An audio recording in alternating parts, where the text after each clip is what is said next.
Hapon din lahat guys. For this ipapakita ko po sa inyo ang aking itinanim na Indian Mingo. Yan, ang dami pong bunga. Sa ano lang po ang supa. Kaabot na natin. Yan po siya. Yan. Ano lang. Tripit na lang yung bunga niya po sa mula sa lupa. Kung mapansin po natin habang namuma siya po, yung iba po yun, may bulaklak pa po, nabang bulaklak po siya. Yan. So, ayan, ano po ito siya, 3 years.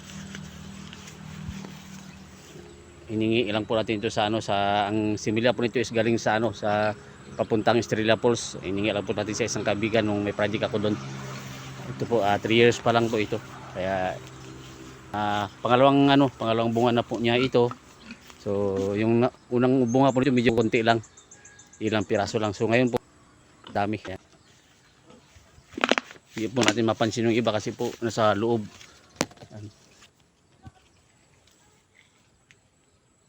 Ayan guys. Ang daming bunga. Blessings naman po to.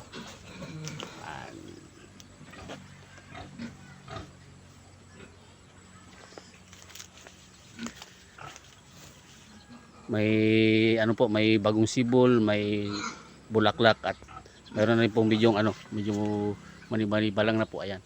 Ito po yung mga medyo maliliit na sumusunod po sa medyo manibalang. Ayan. Ang dami pong bunga.